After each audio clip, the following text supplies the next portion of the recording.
Saya akan menjelaskan teori belajar yang relevan dengan pembelajaran mengenai bagaimana memahami informasi dalam teks rekon, yang dimana ada dua teori. Teori yang pertama, teori konstruktivisme. Teori ini menekankan bahwa individu secara aktif membangun pengetahuan mereka dengan merancang makna dari informasi yang mereka terima.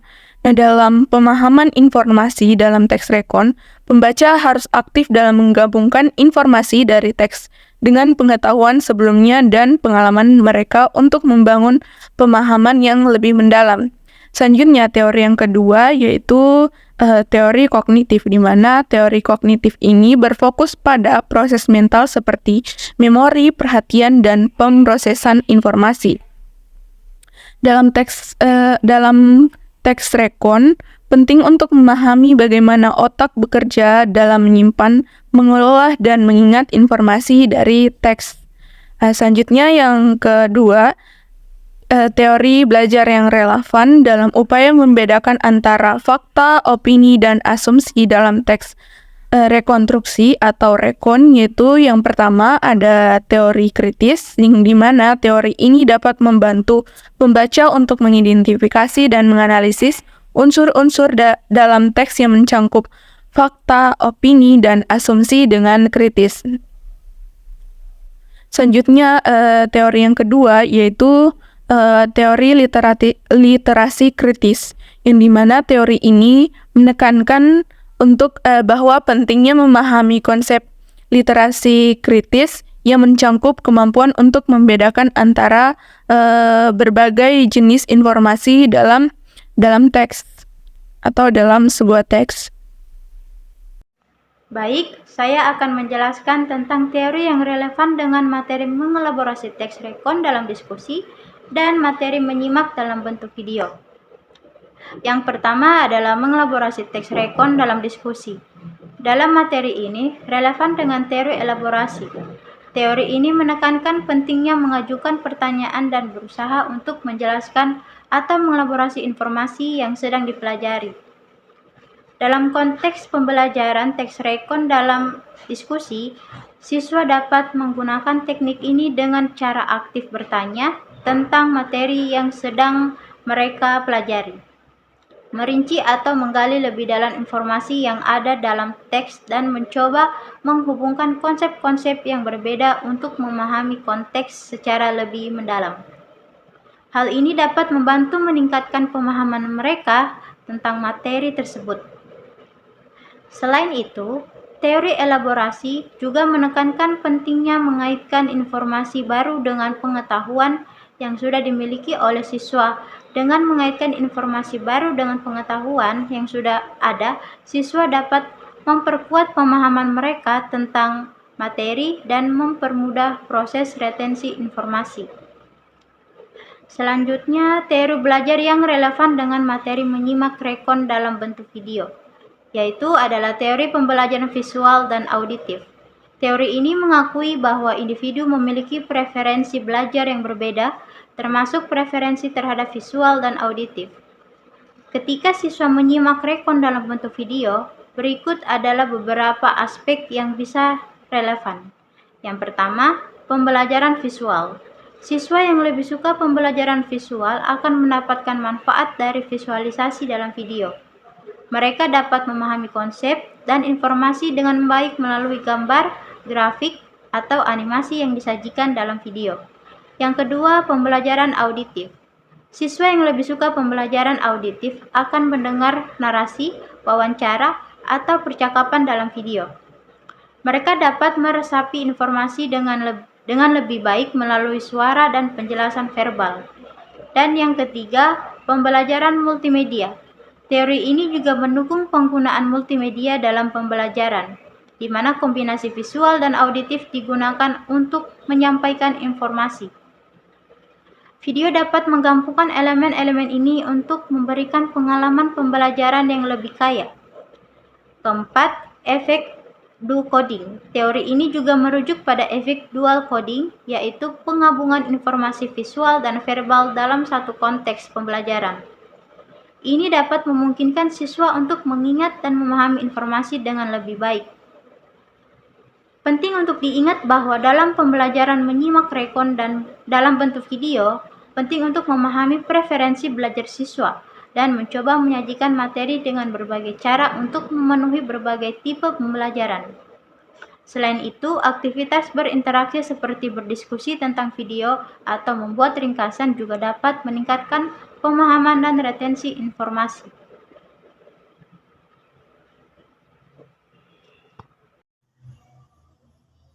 Halo, jumpa lagi dengan saya. Dalam video kali ini saya akan membahas mengenai teks eksplanasi.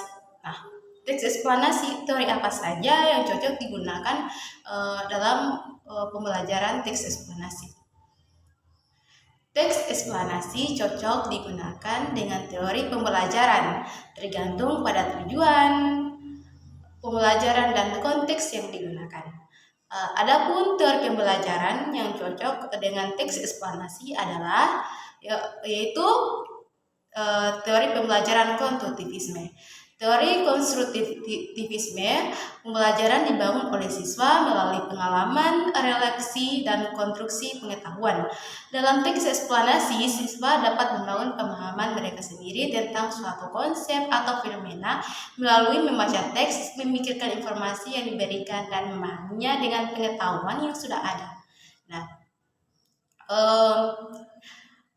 sangat cocok digunakan apabila pembelajaran teks eksplanasi dengan teori pembelajaran itu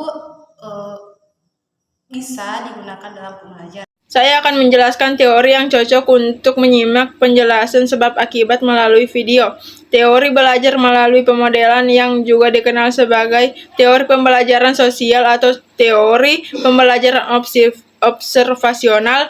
Teori ini dikembangkan oleh Albert Bandura, seorang psikolog sosial terkemuka. Menurut teori ini, individu dapat mempelajari perilaku baru melalui observasi dan peniruan perilaku orang lain yang mereka lihat dalam situasi yang sesuai dalam konteks video. Individu dapat mengobservasi dan meniru perilaku, tindakan, atau penjelasan yang tampak dalam video.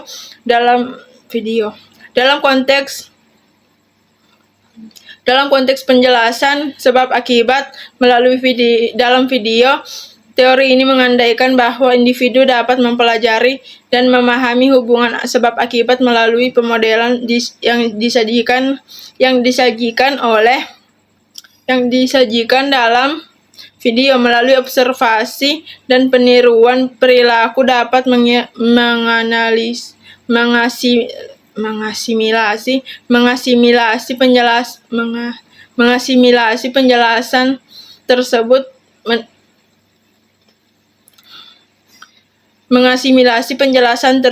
dan menerapkan pengetahuan tersebut ke situasi atau masalah yang serupa.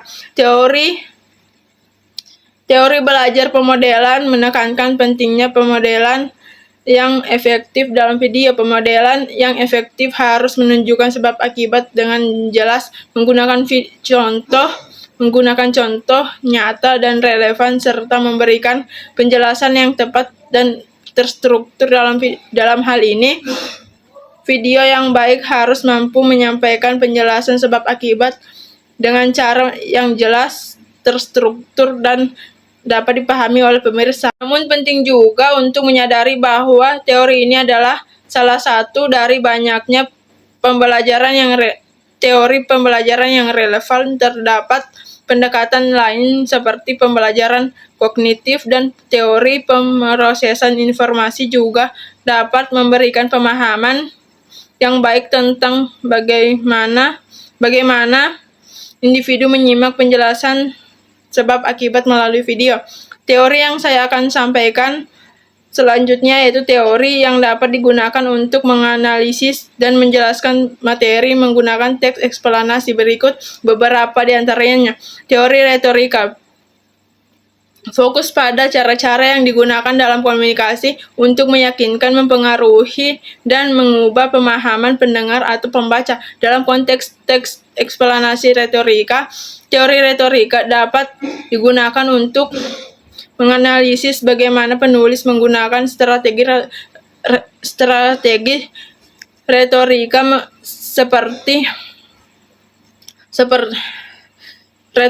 seperti etos, logika, etos, dan patos untuk menjelaskan suatu topik yang dimaksud mempengaruhi, meyakinkan, dan meyakinkan audiens. Teori komunikasi termasuk komunikasi ilmiah dan komunikasi efektif dapat membantu menganalisis bagaimana penyampaian teks eksplanasi melalui komunikasi tertulis atau lisan yang menjadi jelas, padat, dan mudah dipahami oleh pembaca atau pendengar. Teori sistematik fungsional melihat bahasa sebagai sistem sosial dan fungsional yang digunakan untuk berkomunikasi dalam konteks teks eksplanasi. Teori ini dapat digunakan untuk menganalisis bagaimana pemilihan bahasa dalam konteks tersebut berfungsi untuk menyampaikan penjelasan yang jelas dan efektif.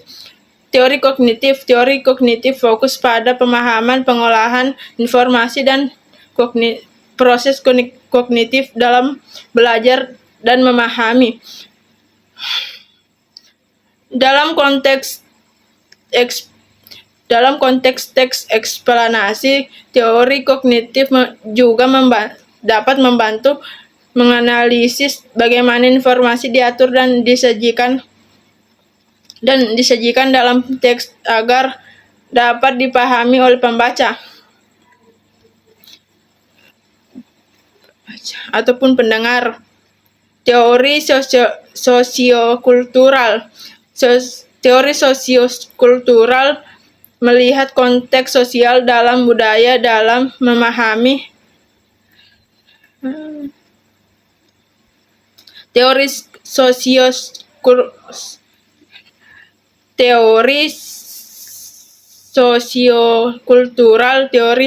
sosiokultural melihat konteks sosial dan budaya dalam memahami menjelaskan komunikasi dalam konteks teks eksplanasi. Teori ini membantu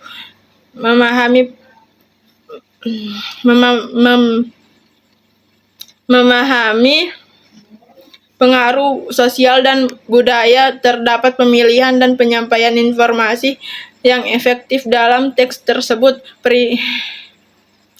Perlu diketahui bahwa penerapan teori-teori ini tergantung pada konteks dan tujuan penggunaan teks eksplanasi tersebut.